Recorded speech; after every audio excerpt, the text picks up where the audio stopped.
안녕하세요. 오늘 특별 강의 진행을 맡은 한국교육개발원 부원장 윤종혁입니다. 코로나 시대를 맞이한 이런 어두운 상황에서 한일 교류 협력에 관련된 강의를 들을 예정입니다. 전 세계적으로 코로나19 사태로 인해서 영어로 표현할 때 언택트 소셜 디스턴싱이라고 하는 우리말로 하게 되면 비대면 그리고 사회적 거리두기 중심의 그런 새로운 풍토 속에서 오늘 지금 맞이하고 있습니다. 여러분들 이 특별 강의는 현장에서 강사 선생님 모시고 직접 듣고 질문하고 하는 것들이 중요한 포인트임에도 불구하고 비대면 온라인 영상으로 진행하게 되었습니다. 한국과 일본의 교육 교류 협력 상황에 대해서 과제에 대해서 말씀해 주실 세종대학교의 호사카 유지 교수님 모셨습니다. 교수님 안녕하십니까? 네, 안녕하십니까?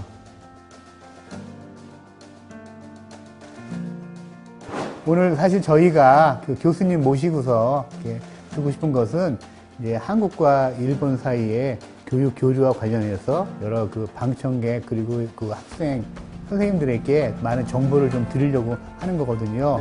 네. 그리고 이제 아까 제가 잠깐 얘기했지만 학교마다 비대면 사회적 거리두기 차원에서 임시 휴교를 한다든지 하는 이런 조치로 지금 학교 교육이 진행되고 있습니다. 근데 제가 이제 OECD 보고서를 보니까 한국도 굉장히 좀 많은 노력을 하고 K방역이라고 해서 보건 규칙을 지켜가면서 학교 교육을 이제 실천하려고 하는데요. 근데 일본은 온라인 강의라든지 이런 쪽에서는 조금 같은 OECD 선진국들 중에서도 약한 점을 보여주고 있고. 맞습니다. 예, 실제로 지금 현재 일본에서는 이 코로나 상황에서 학교 교육이 어떻게 진행되고 있는지 좀 부탁드리겠습니다. 아, 예. 사실 일본에서는요, 코로나 대책이 초기에는 상당히 잘못 하고 있었습니다. 지금은 정권이 바뀌었지만 아베 정부였잖아요. 코로나 시대에는. 근데 아베 정부에서는 2월 말에 갑자기 또 휴교령을 내렸습니다. 미리 예고가 없었고요. 아베 전의 사실 독자적인 결단. 일본에서는 교육부를 문부과학성이라고 하지 않습니까? 거기에서도 몰랐습니다. 그러한 결정에 대해서. 그래서 현장에서는 대혼란이 일어나가지고 대체적인 것도 없이 실제로 휴교를 해버린 거죠. 그 이후에 여러 가지 수업 방법이라든가 생각하고 있기는 하지만 요새 OECD의 통계를 보면 IT 기기라든가 그런 비대면을 할 수가 있는 그런 기기의 사용 시간이 일본이 OECD 국가 중 최하위입니다. 근데 요새는 ICT라고 하지 않습니까? 근데 ICT 부분에서 상당히 낙후되어 있다라는 것을 이번에 코로나 때문에 일본이 스스로 알게 됐습니다. 그런 식으로 인식을 안 하고 있었던 거죠. 일본 자체에도. 사실 ICT 선진국 정도로 일본에서 생각하고 있었는데 특공으로 열어봤더니 완전히 후진국이 되어 있었다라는 것에 굉장히 놀란 그러한 표정을 다 짓고 있고요. 한국하고의 통계하고는 어떻게 다르지는 제가 잘 모르겠는데 일본 쪽의 통계만 말씀드리면 초중 고등학생들은 컴퓨터 한 대당 5.4명 정도. 한국은 어떻습니까? 한국은 그것보다는 조금 적지만 비슷한 수준일 겁니다. 아마 저희는 OECD 평균 수준이어서 오히려 미국 같은 경우는 학생 한 명이 컴퓨터를 3대 이상 가질 수 있는 그러니까 포터블 시스템 있죠. 노트북 이런 것들도 겸해서 가장 분위기 여건이 좋은 경우는 미국입니다. 한국은 한 중간 정도라고 보시면 되죠. 일본은 그런 식으로 컴퓨터의 대수는 어느 정도 괜찮은 편인데 그러나 문제는 컴퓨터 교육을 할 수 있는 교사가 많지 않다라는 것입니다. 그래서 컴퓨터 교육으로 화상 강의라든가 할 때 못하는 거죠, 사실. 이 부분에 대해서 조금 통계 수치를 말씀드리면요. 보통 교실에 네. 무선 랜이 네, 네. 잘 수립이 되어 있는 비율이 일본에서는 40.7% 정도입니다. 가장 낮은 데가 또 13% 정도이고요. 예.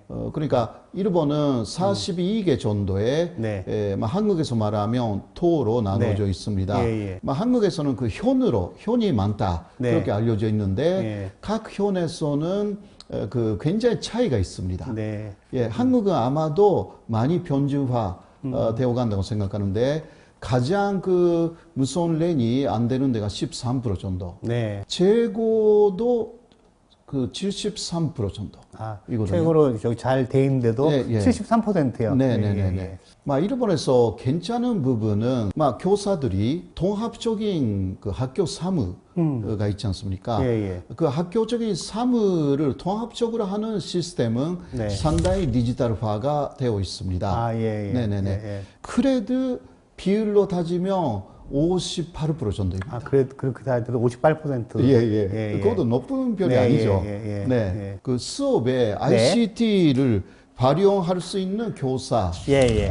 수는 평균적으로는 그 70% 정도. 네, 70%. 네네. 그러면 저 일본의 선생님들은 그 이제 IT 그 적응 능력은 좀 부족한 사람들이 하더라도 네. 다른 걸로 많이 좀 커버하겠네요. 뭐 예를 들면 제가 들은 바로는 학생들 직접 찾아가 가지고 뭐 과제를 이렇게 제출해 준다든지 하는 그런 뉴스는 본 적이 있습니다. 네. 한 학기에 한 번 정도는 네, 네, 네. 그 가정 방문을 하는 예. 제도가 쭉 있고요. 예.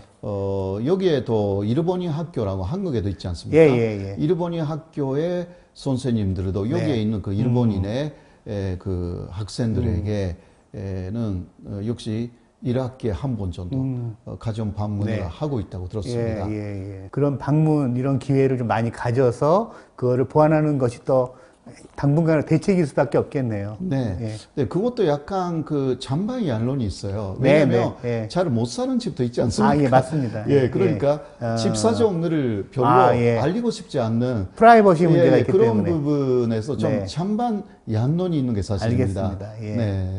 그래서 일본에서는 지금 그 IT 교육을 먼저 교사에게 해야 된다라고 네.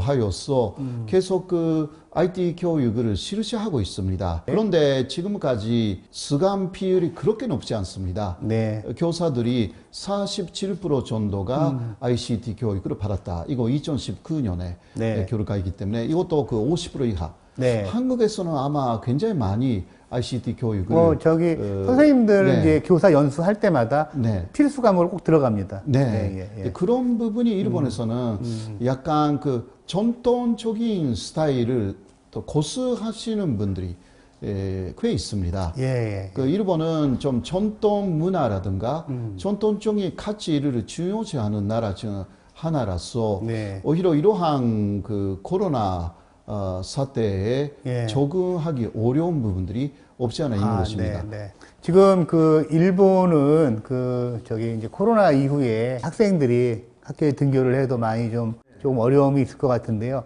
한국은 이제 지금 이제 그런 상황에서 학생들이 그 등교를 한다 하더라도 이제 가지고 있는 또 새로운 또 부담이 있습니다. 대학 입시에 대한 예, 그 맞습니다. 입시의 어떤 그 압박감이라든지 네. 그걸로 인한 스트레스가 상당히 심합니다. 올해 같은 경우는 저희가 이제 12월 달에 대학 입시가 있는데 그 앞두고 지금 이런 코로나 상황이어가지고 학교 교육이 정상화되지도 못하는 상황이기 때문에 더 예. 심한 경우인데요.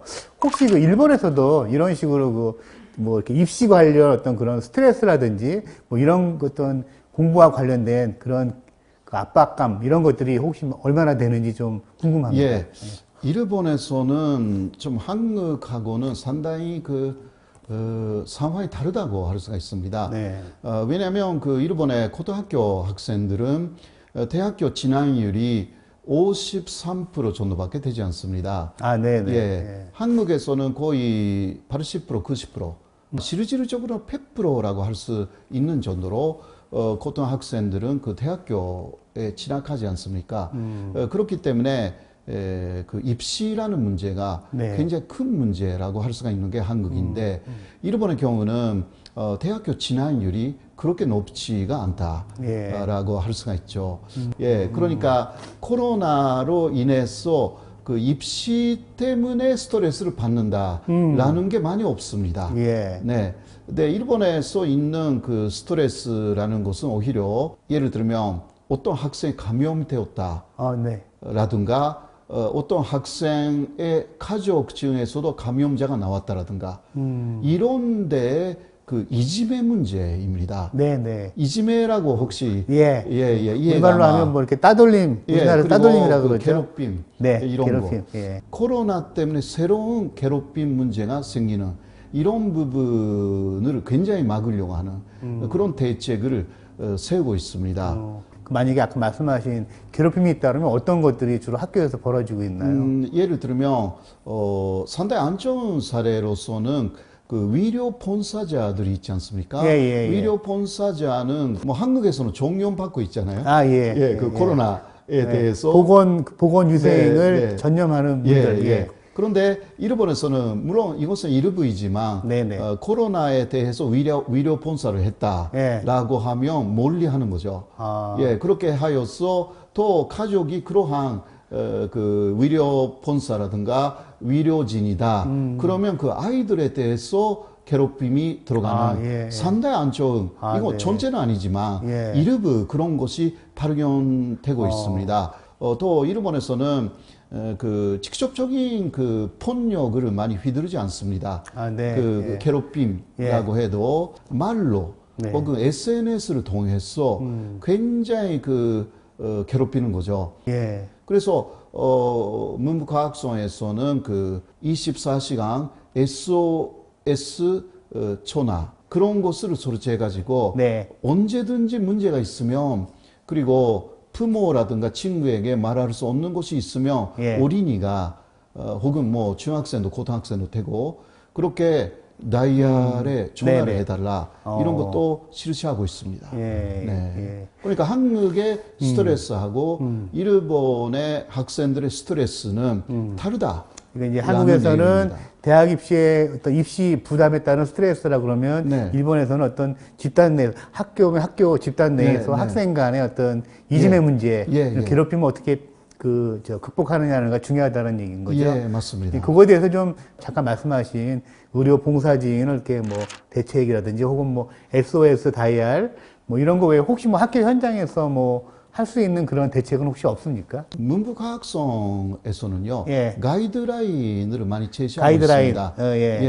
예를 들면 어떤 경우에 이지메가 생기는가라는 그러한 사례가 많이 나와 있어요. 예를 들면 그 요새는 학교 갈 때는 일본에서도 마스크를 반드시 해야 한다라고 그렇게 이야기를 하고 있죠.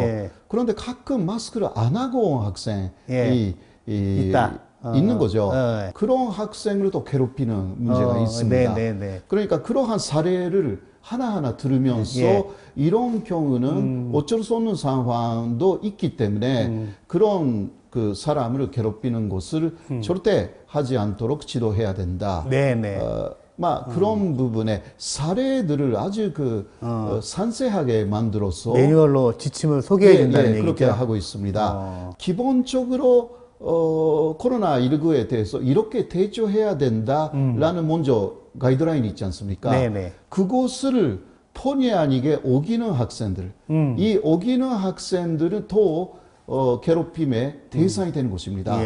이런 부분에 대해서도 일부러 어기는 것이 아니기 때문에 이지메로 괴롭힘으로 가는 것은 정말 안 된다는 식으로 또 다른 가이드라인들을 만들고 있습니다. 우리로 말하면 일종의 어떤 그런 사전에 그 어떤 이지메 예방 교육을 학교 차원에서 학생과 선생님들이 공유할 수 있게 어떤 정보를 주는 거네요. 보니까 그 한국에서는 굉장히 입시 부담에 따른 공부 뭐 이런 거와 관련된 스트레스 해소 이런 방안들이 중요한 어떤 교육적인 문제라면 일본에서는 제가 보기에는 지금 그 집단 괴롭힘, 이지메에 따른 어떤 그런 차별 문제라든지 이런 것들이 스트레스라고 이제 보면 될 것 같습니다. 바로 그러면 이제 이어서 세 번째 좀 새로운 좀 질문이 되겠는데요. 지금 이제 학교에서 그 학생들 이제 가르치는 입장이잖아요. 그래서 보면 이제 특히 한국과 일본 사이에 그 역사와 관련돼 가지고 상당히 많은 그런 어떤 인식의 차이도 있고요. 이제 한국 학생들을 봤을 때 그 일본의 어떤 역사 교육과 비교해 봤을 때 그 한국에서 그 역사 교육은 네. 어떤 특징이 있고 그다음에 네. 일본은 또 어떤 그 역사 교육을 하고 있는지 이런 부분들을 좀 종합적으로 좀 부탁을 드리겠습니다. 네. 예. 그 한국에서 그 일본에 대해서 가르치는 부분들이 있잖아요. 네. 그거는 그 한국의 역사가 역시 일본이 가깝기 때문에 일본 역사하고도 대단히 그 어렵겠어 현재까지 왔습니다. 그런데 그 중에서도 그 일본도 굉장히 그 한국과의 관계를 왜곡시킨 부분들이 없지 않아 있습니다. 그런데 한국 쪽에서도 조금 조심해야 되는 그 교육의 방식이 없지 않아 있다라는 것을 조금 느낍니다. 하나는 예를 들면 일본은 그 한반도를 통해서 모든 문화를 받았는데 그 배움 만득의 일본은 한국을 침략했다. 그러니까 일본은 죽이려 놉니다. 그런 식으로 가기 쉬운 교육, 그게 뭐 사실이기도 합니다. 그러나 일단 객관적으로 가르쳐야 되는 부분은 한국에서만 문화를 받은 게 아니다라는 거. 중국에서 직접 그 일본이 역사적으로 많은 문화를 받았습니다. 그게 한반도를 통하지 않고 단나라라든가 수나라에 많은 유학생을 보냈기 때문에 그러한 중국 직수입의 문화들이 있었다라는 내용이라든가 그리고 발해가 망한 후는요. 1404년까지 500년간 한반도하고 일본은 국교가 단절되었습니다. 그러니까 그 경우는 일본 내에서 문화가 독자적으로 발전된 부분들이 있습니다. 이러한 부분도 어느 정도 가르쳐야 되는. 우리 교수님 말씀을 들어보니까 우리 입장에서는 이제 한반도에서 문물이 건너갔다고 했지만 사실은 그 직접 중국과 그 교류를 해서 받아간 부분도 있고 어떤 그런 부분이 좀 강했는데 좀 한국에서는 좀 약간 그런 부분은 별로 이렇게 얘기 안 하는 것 같다라는 얘기고 한국과 일본 사이에 그 발해가 이렇게 멸망한 이후에 교류가 없었다는 부분, 그죠? 그래서 이제 한국 사회는 문인 사회, 그 문 중심 사회가 되고요. 그 다음에 일본은 이제 무사 중심 사회로 서로 다른 체제가 되었다라는 얘기를 하신 것 같아요. 그렇죠? 맞습니다. 그 다음 이제 중요한 미묘한 문제인데요. 그럼 우리는 어떻게 봐야 되나? 일제 강점기 때의 어떤 역사, 우리가 어떻게 그 수용하는 게 중요한 건지 좀 말씀 부탁드리겠습니다. 그 일제 강점기는 그 일본이 잘못된 것이 거의 저도 100%라고 생각하고 있고요. 그러나 한국의 교육에서는 약간 감정에 치우쳐져 있는 부분들이 없지 않아 있다라고 좀 생각됩니다. 구조적으로 당시 일본이 한국에 대해서 정책을 쓴 부분이 어떤 것이 큰 잘못이었는가 구조적인 부분을 이해하지 못하면 일본 쪽에서 왜곡시킬 때 그것을 왜곡으로 생각하지 않고 오히려 한국 쪽에서 잘못 가르쳤구나 그렇게 오히려 한국 교육을 뭐라 할까 불신하게 될 요인이 되는 부분들이 있습니다. 그것은요 예를 들면 이런 것입니다.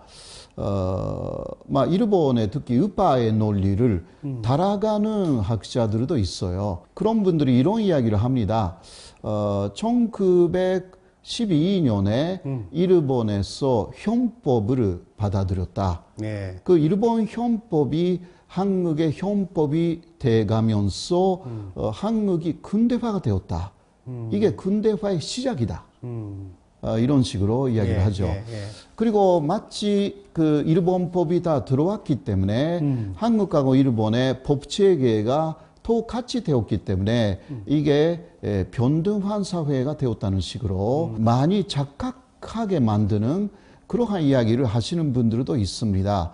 그런데 이런 것은 그 중학교, 고등학교의 학교 교육이 제대로 되어 있으면 그런 논리에 말려 들어가지는 않습니다.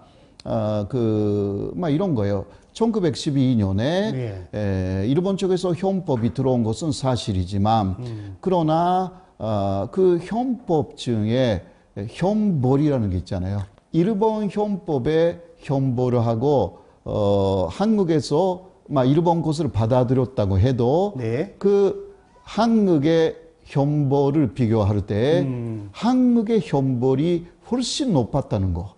현벌이 무거웠다는 거. 일본 현법에는 태형이라는 게 없었어요. 태형. 때리는 거 말이죠. 때리는 거. 네. 조선시대는 있었잖아요. 있었죠. 그것을 일본 현법을 받아들이면서 그러나 조선 전독부는 태형이라는 것을 또 조선시대의 현법에서 채용해요. 우리나라 전통 그 태형을 저 일본 형법에다가 적용한다는 거죠. 그리고 강화시켰어요. 전체적으로 문제가 있는 사람을 잡으면 50번 이상의 태형이라는 게 이렇게 나와 있어요. 이런 거 일본에는 없어요. 그리고 그 탄씨는 일본하고 한국의 가장 큰 차이가 무엇이었냐고 하면 징병이라든가 징용을 시켰어요. 그러나 그때는 뭐 일본 내에서도 했으니까 이게 당연한 것이 아니냐, 일본 국민이니까 이런 논리를 하잖아요. 그런데 큰 차이가 있었어요. 그거는 일본에서는 국민으로서의 모든 권리를 일본 국민들에게는 주었어요. 그 권리의 중심은 잠정권입니다. 선거권. 그러나 한국의 한국인들에게는 작은 선거권도 하나도 주지 않았습니다. 그러니까 권리를 주지 않고 진병이라든가 진용이라는 이게 목숨을 내놓아야 하는 의무만 강요했다라는 거예요. 이게 그러니까 상당히 부당한 부분의 핵심 부분이죠. 부당한 차별이 되는 거네요. 교수님 말씀에 따르면 그러면 일제 그 강점기 때의 어떤 그 법책이라는 게 우리 조선인들에게는 의무만 주고 권리는 이렇게 부여하지 않는 그야말로 차별적인 내용이네요. 그죠?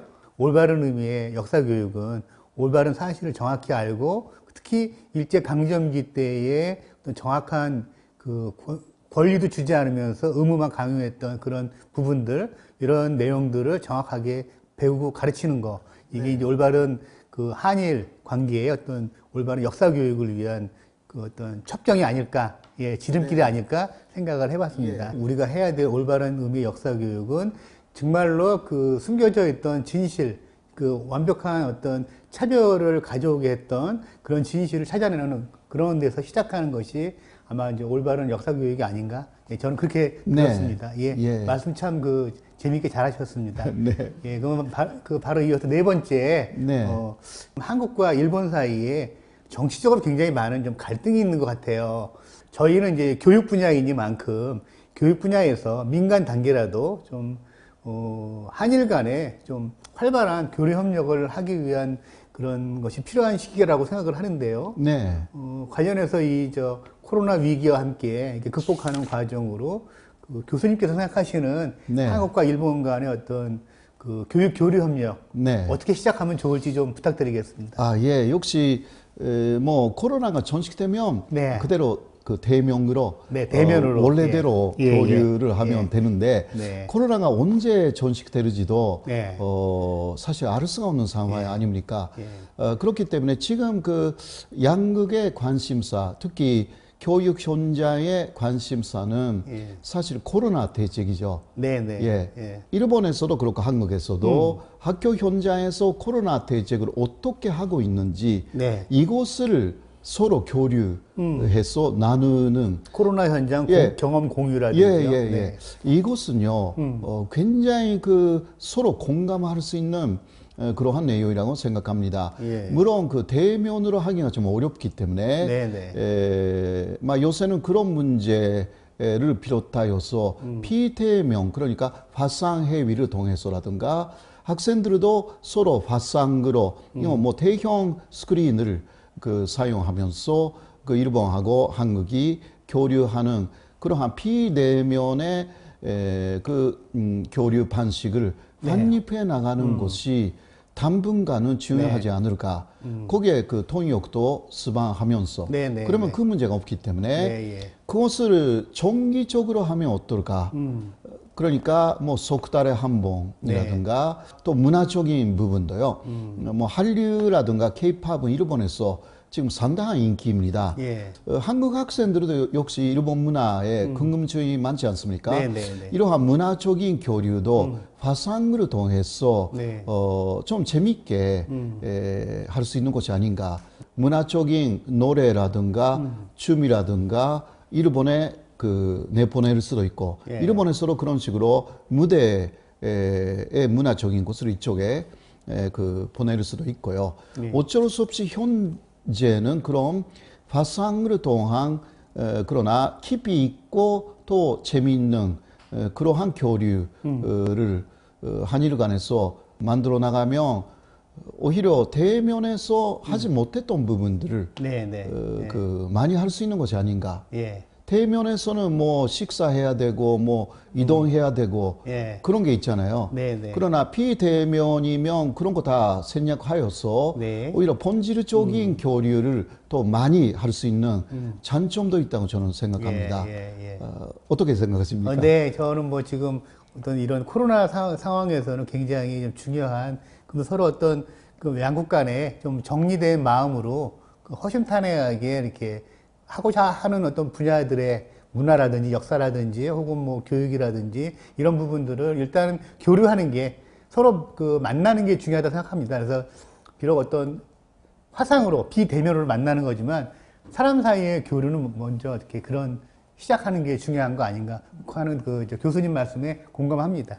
오늘 말씀 되게 감사하게 잘 들었습니다. 예. 오늘 이렇게 어렵게 교수님 모셨는데 교류 협력에 대한 많은 얘기를 들었거든요. 네. 관련해서 지금 저 방송을 보고 있는 시청하시는 분들이 교수님께 몇 가지 질문을 좀 드렸어요. 그래서 지금 몇 가지 제가 좀 받아봤는데, 포스트 코로나 시대의 미래 교육이 우리 미래 교육이 추구해야 할 가장 우선되는 가치가 뭔지 충북 진천에 있는 서정고등학교 2학년 학생인데요. 이세연 학생이라고. 생각하시는 거 한번 부탁드리겠습니다. 아, 예. 포스트 코로나를 계속 대비하는 입장에서도 지금 코로나를 어떻게 극복하느냐라는 데서 새로운 교육 문화가 생길 거라고 생각합니다. 네. 그리고 지금 전 인류의 공통의 적이 코로나19라는 상황이죠. 네. 그러니까 지금 인류가 하나가 될 수 있는 하나의 계기이기도 합니다. 네. 현재까지 서로가 서로를 적극으로 만들어서 전쟁도 하고 예. 여러 가지 면에서 대립을 해왔습니다. 그러나 인류 공통의 촉이 지금 나타나 있는 것입니다. 그런 면에서는 병화라는 부분에서 세계 각국이 이제 대립을 그만두었어요. 코로나에 서로 대처한다라는 입장에서의 아시아 그리고 유럽, 미국 사이에서의 협력 체제를 어떻게 만들어 나가는가라는 것이 포스트 코로나를 대비하는 뜻에서도 대단히 중요하다고 생각합니다. 이 코로나에 대처하는 그러한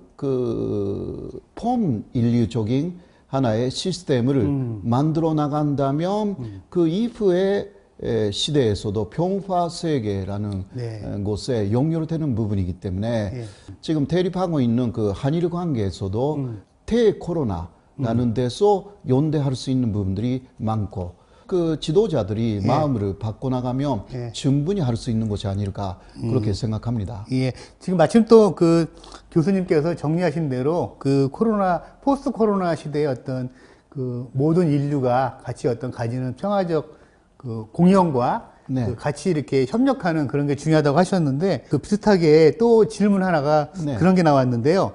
마찬가지로 이렇게 서정고등학교에 재학 중인 3학년 최양다운 학생의 질문인데요.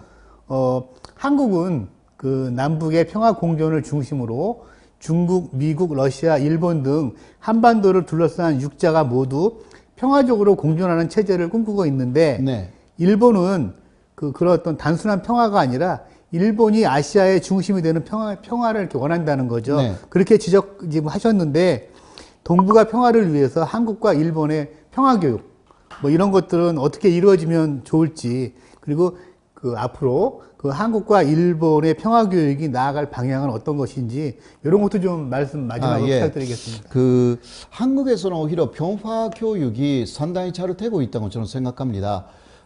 아무래도 그 남북의 대치라는 부분이 또 평화 교육이라는 곳을 나왔다고 생각을 합니다. 그러나 일본에 있어서 평화 교육이 상당히 부족하다라고 저는 느끼고 있고요. 그것은 지금 그 학생의 지적이 있었습니다만은 일본이 아시아의 넘버원이 되겠다. 그러한 야망이 지금도 없지 않아 있기 때문에 네. 옛날에는 그것 때문에 침략 국가가 되었는데 지금은 다른 형태로도 아시아의 맨주가 일본이어야 한다라는 그러한 사상이 완전히 없어진 게 아닙니다. 네. 그래서 그 한국하고 일본이 많은 교류를 통해서 오히려 일본 학생들이 평화 사상을 갖도록 네. 그렇게 오히려 한국 쪽에서 좀 유도해 나가는 것이 중요하지 않을까. 아시아가 번영의 길로 가야 되는데 그것은 어느 나라 한 나라가 우리가 대장이다 이렇게 하면 절대 안 되기 때문에 그러한 교육을 한국 쪽에서 많이 일본에 알려줄 필요가 있고 그거는 학생들이 순수하기 때문에요. 그러한 보편적인 가치관에 많이 달아올 일본 학생들도 굉장히 많다고 저는 생각합니다. 그래서 일본 내 교육에서 조금 부족한 부분들을 한국 교육에서 부족한 부분들이 있으니까 그것을 서로가 학생들의 창의적인 아이디어로 보충해 나가는 것도 그 교육적인 그 교류에서는 대단히 중요한 것이 아닐까 그렇게 생각합니다. 말씀 감사합니다. 한국과 일본의 공존의 가치를 가질 수 있는 그 평화를 만드는 그런 공통된 개념 뭐 이런 것들을 교육 현장에서 많이 이렇게 공유하는 게 필요하다. 한일 학생들 간의 교류라든지 이런 것들이 아까 말씀하신 대로 굉장히 중요할 것 같습니다. 고맙습니다. 지금까지 한일 그 교류 협력 관련해서 우리가 어떻게 대처해야 될지 이런 부분에 대해서 특히 포스트 코로나 시대를 살아가는 한일 양국의 교육 과제에 대해서 우리 세종대학교 호사카 유지 교수님 모시고서 말씀 들어봤습니다. 오늘 저희 같이 나눈 이런 강의, 대담 내용이 앞으로 현장에 계신 우리 교육계 여러분, 그리고 각 학교 선생님들, 그리고 국민 여러분, 모든 학생들에게 잘 공감될 수 있는 그런 방안으로 널리 좀 알려졌으면 고맙겠습니다. 오늘은 이렇게 비대면으로 했지만 다음 특별 강의가 있을 때는 꼭 학교 현장에서 대면할 수 있는 그런 기회가 되었으면 좋겠습니다. 오늘 강의 이상으로 마치도록 하겠습니다. 감사합니다.